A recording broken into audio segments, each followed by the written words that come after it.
Hello the students, welcome back to organize knowledge channel. और आज की जो वीडियो है उसमें डिस्कस करेंगे क्लास 10th का प्री बोर्ड एग्ज़ाम है। ये सब्जेक्ट है नेचुरल साइंस। 40 मार्क्स का एग्ज़ाम, 2 घंटे का जो है 2 आवर्स का ये एग्ज़ाम था। सारे क्वेश्चंस को हम डिस्कस करेंगे। जो पेपर है उसको शुरू करने से पहले प्लीज़ चैनल को आप सब्सक्राइब कर लीजिए, बेल आइकन को भी प्रेस कर लो ताकि आने वाली वीडियोज़ की नोटिफिकेशन वो समय से मिल जाएँ। फर्स्ट क्वेश्चन है, right the name and structure of the simplest hydrocarbon which can be formed by one carbon. तो थोड़ा फास्ट करेंगे, ये हो जाएगा आपका मीथेन। ठीक है, इसका नाम क्या होगा? मीथेन। बी है, how many hydrogen atom are required to satisfy valency of carbon. अब देखिए, कार्बन डबल बॉन्ड कार्बन है तो इसमें 2 हाइड्रोजन की रिक्वायरमेंट रहेगी कार्बन की वैलेंसी कंप्लीट करने के लिए, और कार्बन ट्रिपल बॉन्ड कार्बन में 1 हाइड्रोजन की रिक्वायरमेंट रहेगी। नेक्स्ट है, lithium sodium and potassium were put in the same group on the basis of their similar properties. ठीक है, what is the similarity in their properties. उनकी properties में similar क्या है? तो उनकी जो है वैलेंसी वो क्या रहेगी? सेम रहेगी। लिथियम, सोडियम और पोटेशियम तीनों एक ही ग्रुप से बिलोंग करते हैं, तो तीनों की जो वैलेंसी है वो सेम रहेगी। And in which group of periodic table they belong. और कौन से पीरियोडिक टेबल में, कौन से ग्रुप में लाया करते हैं? अब इनकी वैलेंसी से अगर हम देखें तो देखिए 2 1 2 8 1 और 2 8 8 1। तो इनके लास्ट में इलेक्ट्रॉन जो है वो सेम है, तो 1 इलेक्ट्रॉन है, तो ये इसका ग्रुप कौन सा रहेगा? फर्स्ट ग्रुप में। ठीक है, इसका ग्रुप हो जाएगा फर्स्ट ग्रुप में, ये बिलोंग करते हैं। नेक्स्ट देखिए, ozone is deadly poisonous gas still it perform an essential function how. तो ये ओजोन जो है वो डेडली पॉइजनस गैस है, but it is essential because it protect us from the ultraviolet radiation of sun. B है, right a harmful effect of depletion of ozone layer. तो ये skin cancer जो है वो कॉज करती हैं। नेक्स्ट है, right 2 difference between biodegradable and non biodegradable substances. तो biodegradable which can be decomposed by the decomposers and non biodegradable can not be decompose. Biodegradable they जो है वो हमारा जो एनवायरनमेंट है उसको पॉल्यूट नहीं करते हैं, but non biodegradable they pollute the environment. Fourth है, draw field lines of the magnetic field through and around a current carrying solenoid. तो करंट कैरिंग जो सोलेनॉइड होता है, ठीक है, उसके अंदर क्या होता है? वो एक बार मैग्नेट की तरह काम जो है वो करता है। और इसके अंदर फील्ड लाइन कैसे होंगी? इसका एक सिरा नॉर्थ की तरह, दूसरा साउथ की तरह काम करता है, और इसके अंदर जो डायरेक्शन रहेगी वो कुछ इसी तरह से नॉर्थ टू साउथ जो है हमें डायरेक्शन इसमें दिखानी है। ठीक है, north to south and south to north इसमें रहेगी। फील्ड लाइन कुछ इस तरह से हम इसमें ड्रॉ करेंगे। क्वेश्चन नंबर 5 है, या इसी में जो है और दिया गया है, what type of core should be put inside a current carrying solenoid to make an electromagnet y. तो सॉफ्ट आयरन कोर हम यूज़ करते हैं क्योंकि वो इजीली क्या हो जाता है? डीमैग्नेटाइज हो जाता है, इसीलिए हम सॉफ्ट आयरन कोर को हम यूज़ करते हैं। क्वेश्चन नंबर 5 है, if a trait A exist in 10% population. ठीक है, और एक ट्रेट बी है 60% पॉपुलेशन में, तो कौन सा पहले अराइज हुआ है ये आपको बताना है। तो इसमें ट्रेट बी जो है वो पहले अराइज हुआ है क्योंकि उसकी परसेंटेज जो है पॉपुलेशन में ज़्यादा है। सो ट्रेट बी अराइजन अर्लियर। उसके बाद देखिए, how the sex of a new born is genetically determined in human being. तो इसके लिए आपको एक्स और वाई का जो है क्या करना है? क्रॉस बनाना है। ठीक है, तो कंप्लीट आप इसको क्रॉस से आपको ये दिखाना था, जिसमें क्या हो जाएगा? एक्स जो है एक्स वाई और एक्स वाई, यानी 50-50% जो है यहाँ पे क्या होगा? जो बेबी है वो फॉर्म होगा, यानी रेशियो आपकी 50-50% रहेगी। नेक्स्ट क्वेश्चन है, where is zygote implanted in the human female reproductive system. तो कहाँ पे इम्प्लांटेड होगा? यूट्रस में। इसका एग्जांपल क्या रहा है? इसका आंसर रहेगा यूट्रस। फर्टिलाइजेशन जो है वो फैलोपियन ट्यूब में होता है और इम्प्लांटेड वो यूट्रस में। How does developing embryo take nutrition and excrete in its waste. तो थ्रू प्लेजेंटा। ठीक है, प्लेजेंटा के थ्रू जो एम्ब्रियो है वो न्यूट्रिशन लेता है और वेस्ट एक्सक्रीट करता है। Question number 7, name an organism which reproduce by spore formation, write any one favourable condition for spore to germinate and grow. एक ऑर्गेनिज्म जो कि स्पोर फॉर्मेशन से प्रोड्यूस होता है, दैट इज राइजोपस। आंसर हो जाएगा राइजोपस। फेवरेबल कंडीशन क्या है? कि मॉइस्चर होनी चाहिए, टेम्परेचर जो है वो फेवरेबल होना चाहिए, मॉइस्चर होने चाहिए। सेकेंड है, what will happen if a leaf of bryophyllum with birds fall on the ground. तो क्या होगा? New plant will be formed. अगर जो ब्रायोफिलम की बर्ड्स है वो गिर जाती है, it's a type of asexual reproduction and new plant will be formed. Question number 8 है, इलेक्ट्रिक हीटर जो है उसकी जो V की वैल्यू है वो दी गई है 220 वोल्ट, पावर दी गई है 110, तो यहाँ से आपको क्या निकालना है, रेजिस्टेंस। तो इसके लिए फॉर्मूला लगा देंगे P = V²/R, जहाँ से आंसर आपका R की वैल्यू आ जाएगी 440। How much heat will it produce if it is connected to an electric current supply of 4 minute. तो कितनी हीट जो है इसमें प्रोड्यूस होगी अगर 4 मिनट के लिए करंट सप्लाई जो है वो दी जाती है। तो यहाँ से हम I की वैल्यू निकाल लेंगे V = IR से। R हमने निकाल लिया, I की वैल्यू 0.5 आ जाएगी, H में पुट कर देंगे I² RT। तो यहाँ से आंसर हमारा 26,400 जूल जो है आंसर आ जाएगा। नेक्स्ट है और में दिया गया है द एनर्जी कंजप्शन दी गई है कि एक दिन में जो है एनर्जी कंजप्शन 45,000 वाट आवर होती है, ठीक है। तो इसका हम क्या करेंगे, और रेट ऑफ इलेक्ट्रिसिटी जो supplied by the company 3 rupees है पर यूनिट। तो आपको बताना है कि 10 दिन में कितना इलेक्ट्रिसिटी बिल आएगा। तो इसके लिए हम यूनिट की फॉर्म में इसको निकाल लेंगे। तो 45 वाट आवर है तो इसको हमने किलोवाट में बदल लिया, क्लियर। और किलोवाट आवर करके हमने यूनिट निकाल ली 13.5। एक यूनिट की जो प्राइस है वो 10 रुपये है, ठीक है, 3 रुपीज़ है, क्लियर। तो यहाँ से हमने इसको किलोवाट में चेंज किया है। और 1 किलोवाट आवर किसके इक्वल होता है, 1 किलोवाट आवर होता है 1 यूनिट के। तो यहाँ से 1 यूनिट का हमने 4.5 यूनिट हमारे पास आ गई। 1 यूनिट की वैल्यू 3 रुपये है तो 13.5 और 10 दिन के लिए है तो 135 हमारा आंसर आएगा। बी है जो इंग्लिश मीडियम में नहीं दिया गया है, तो यहाँ से देखेंगे 1 किलोवाट आवर को जूल में बदलना है। तो जब आप इसको बदलते हो तो आपके पास आंसर आएगा 3.6 × 10⁻⁶ जूल। उसके बाद देखिए क्वेश्चन नंबर 9 है, ये आपको यहाँ पे सर्किट दिया गया है, ठीक है। इसमें आपको बताना है in the given circuit 4 resistor of equal resistance of 10 ohm each are connected with 7.5 volt battery. तो आपको टोटल रेजिस्टेंस निकालना है। तो इस सर्किट को देखते हुए अगर हम देखें तो यहाँ से अगर हम देखें तो इसमें देखिए, इसमें क्या है कि यहाँ से इलेक्ट्रिसिटी जो है सप्लाई हो रही है, ठीक है। तो अगर हम देखें तो देखिए ये तीनों जो है किस में है, ये तीनों सीरीज़ में है और ये इनके साथ पैरेलल में है। R1 जो है बाकी 3 के साथ किस में है, पैरेलल में है। और R2, R3, R4 तीनों सीरीज़ में हैं। तो यहाँ से हमने निकाल लिया, सीरीज़ में है तो 30 आ जाएगा, तो 1/RP 1/30 + 1/10। यहाँ से हमने RP की वैल्यू निकाल ली 7.5। करंट हमें निकालना है, V दिया गया है, R दिया गया है, तो ये निकल जाएगा 1 एम्पियर, ठीक है। करंट आ जाएगा 1 एम्पियर। ये विजुअली इम्पेयर्ड के लिए है, बहुत ईजी है, ये भी आप प्रैक्टिस कीजिएगा। टोटल रेजिस्टेंस निकालना है, 3 ओम के 3 रजिस्टर जो है वो सीरीज़ में जोड़े गए हैं और एक इनके साथ पैरेलल में है। तो यहाँ से 1 ओम आ जाएगा और फिर थर्ड वाला जो है क्या है कि इसके साथ सीरीज़ में है तो टोटल 4 ओम यहाँ से आ जाएगा और यहाँ से हम I की वैल्यू निकाल सकते हैं। क्वेश्चन नंबर 10 है, आपको एक well label diagram section flower का बनाना है, बना सकते हो, बहुत ईजी है।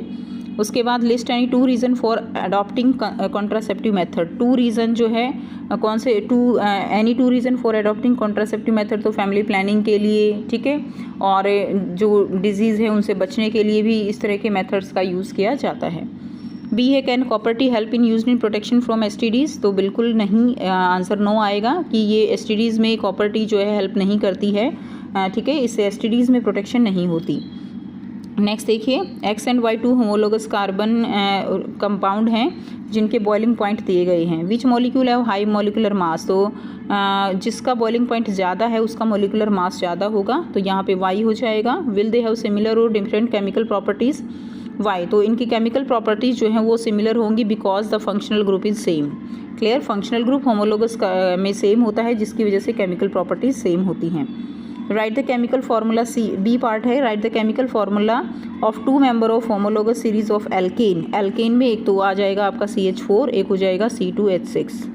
फर्स्ट 2 मेंबर देने हैं तो ये जो है आपका बी का आंसर रहेगा, मीथेन एंड इथेन। नेक्स्ट देखिए, the atomic number of element Z is 16। Now predict the number of valence electron कितने होंगे। देखिए Z जो है 16 दिया हुआ है तो 2 8 6, तो नंबर ऑफ वैलेंस इलेक्ट्रॉन 6 हैं, वैलेंसी 2 है। ग्रुप जो है इसका 6 + 10 कितना हो जाएगा, 16 हो जाएगा। ये जो है एक नॉन मेटल है, ठीक है। और नेम क्या हो जाएगा, एटॉमिक नंबर 16 दिया गया है तो ये जो है एलिमेंट कौन सा है, ये सल्फ़र है, ठीक है, क्या हो जाएगा, सल्फ़र हो जाएगा। नेक्स्ट देखिए, नाउ क्वेश्चन नंबर 13 जो आपको दिया गया है, देखिए, observe the given picture of a food chain of N aquatic ecosystem and answer the following question. तो इसमें आपको यहाँ पे सन दिया गया है। उसके बाद देखिए फाइटोप्लैंक्टन दिया गया है 2000 kilo joule, zooplankton x, small fish y, big fish 2 kg। What does arrow sign depict in the given food chain. तो एरो जो साइन लगाए गए हैं ये क्या डिपिक्ट करते हैं, ये एनर्जी ट्रांसफ़र को डिपिक्ट करते हैं। तो इसमें आंसर हो जाएगा आपका एनर्जी ट्रांसफ़र। ठीक है। बी दिया गया है how much energy is available at level x and y. तो एक्स एंड वाई पे 10% लॉ के अकॉर्डिंग जो है एनर्जी अवेलेबल होगी। तो इसमें आपकी कितनी हो जाएगी, इसका 10% करोगे 200 किलो जूल हो जाएगी। वाई में जो है यहाँ पे 20 किलो जूल हो जाएगी। ठीक है, और इसमें 2 किलो जूल हो जाएगी। उसके बाद देखिए सी दिया गया है at which level the accumulation of non biodegradable chemical will be maximum and y. तो यहाँ पे मैक्सिमम जो होगा वो किस में होगा, eight which level the accumulation of non biodegradable chemical will be maximum. अगर हम इसकी बात करें तो यहाँ पे बिग फिश में जो है क्या होगा, जो एक्यूमुलेशन है नॉन बायोडिग्रेडेबल केमिकल्स का वो जो है सबसे ज़्यादा होगा। Clear, due to the biological magnification. Reason क्या रहेगा, ड्यू टू बायोलॉजिकल मैग्निफिकेशन। तो ये आंसर आप लिख देंगे। और वैसे नॉर्मली अगर पूछा जाए आपसे तो मैन जो है उसमें सबसे ज़्यादा एक्यूमुलेशन होता है नॉन बायोडिग्रेडेबल केमिकल्स का। उसके बाद देखिए नेक्स्ट आपको दिया गया है यहाँ पर विजुअली इम्पेयर्ड स्टूडेंट्स के लिए है what is the role of decomposer in an ecosystem. तो रोल क्या है, क्लीनिंग में वो जो है उनका एक मेन रोल प्ले करते हैं decomposers in the ecosystem. B है given in 2 ways in which non biodegradable substances would affect the environment. किस तरह से अफेक्ट करते हैं, एक तो पॉल्यूशन होता है, दूसरा जो है सॉइल फर्टिलिटी वो डिक्रीज हो जाती है। नेक्स्ट देखिए क्वेश्चन नंबर 14 आपको दिया गया है in an experiment to study the inheritance pattern of genes a student cross tall pea plant with short pea plant and obtained all tall plant in F1 generation. ठीक है, तो capital T small T से जब cross कराया जाता है तो give reason why only tall plant are observe in F1 progeny. तो F1 प्रोचेनी में सारे कैसे होंगे, टॉल होंगे। तो टॉल क्यों होंगे, रीजन देना है, बिकॉज कैपिटल टी जो है क्या है, टॉल जो है वो डोमिनेंट कैरेक्टर है। तो ये आप लिख देंगे because capital T is dominant character. Next देखिए B what will be the pattern of genotype in the F1 generation plant. तो जीनोटाइप क्या होगा, टी जो है ये जीनोटाइप होगा। सी है when F1 plant were self pollinated A total of 600 plant were produce. तो सेल्फ पॉलिनेट अगर कराया जाता है यानी कैपिटल टी स्मॉल टी इस तरह से कराया जाता है तो रेशियो जो आती है वो 3:1 की आती है और टोटल 600 प्लांट हैं। तो 3:1 में यहाँ पे आप कर सकते हो टोटल जो है 3 हो जाएगा। यानी अगर आप देखो 3:1 में तो 400 जो है ये टॉल प्लांट होंगे और 200 क्या हो जाएंगे, वो ड्वार्फ हो जाएंगे। क्लियर, 200 क्या होंगे, ड्वार्फ। तो आप इस तरह से भी निकाल सकते हो 3/4 × 600। तो यहाँ से आपका आंसर आ जाएगा। क्लियर। उसके बाद नेक्स्ट देखिए सी दिया गया है राइट द फिनोटाइप और genotypic of the plant that we expect to get F1 progeny plant when were cross pollinated with dwarf. यानी F1 प्रोचेनी में ये मिला है, अगर इसको क्रॉस पॉलिनेट कराया जाता है टीटी से तो जो हमारे पास यहाँ पे जीनोटाइप जो ये होंगे और हमारे पास जो आंसर मिलेगा वो क्या रहेगा, वो जो है यहाँ से 50% टी रहेंगे। क्लियर, और 50% जो है स्मॉल टी रहेंगे। तो ये जो है हमारे पास यहाँ से रेशो आएगी। तो रेशो 1:1 की रेशो हमारे पास यहाँ से आएगी ड्वार्फ एंड जो है शॉर्ट की। क्लियर। उसके बाद नेक्स्ट देखिए क्वेश्चन नंबर 15 दिया गया है, इलेक्ट्रिक मोटर का क्वेश्चन है, काफ़ी इंपॉर्टेंट है। तो यहाँ पे दिया गया है name 2 device in which electric motor is use. तो कौन सी डिवाइस है, फ्रिज है और आप लिख सकते हो कूलर है, ठीक है, फैन है, इनमें मोटर का यूज़ किया जाता है। Why does the current in arm BC not contribute to the turning force of the coil. तो देखिए BC जो है ये कंट्रीब्यूट क्यों नहीं करती है टर्निंग फोर्स में। क्लियर, तो इसमें आंसर क्या लिख देंगे, क्योंकि जो करंट और मैग्नेटिक फील्ड की डायरेक्शन जो है वो दोनों ही सेम डायरेक्शन में है। करंट और मैग्नेटिक फील्ड ये जो है ठीक है, करंट की और मैग्नेटिक फील्ड की डायरेक्शन सेम हो जाएगी, जिसकी वजह से ये इसके ऊपर फोर्स जो है वो जनरेट नहीं होता। नेक्स्ट देखिए for this position state the direction of the force. Direction क्या रहेगी, डाउनवर्ड डायरेक्शन रहेगी।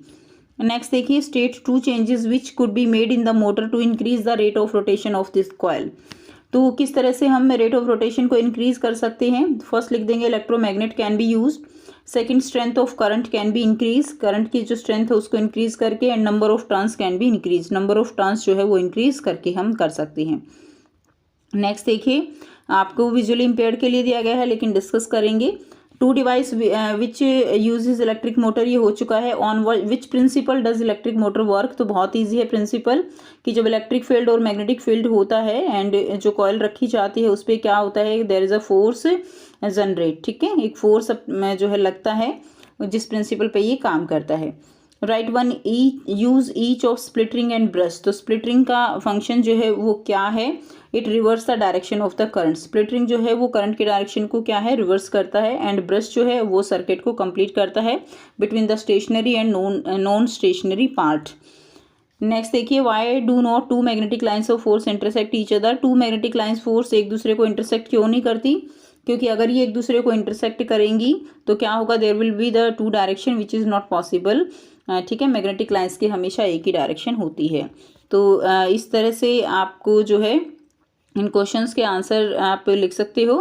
तो ये था आपका प्री बोर्ड एग्ज़ाम।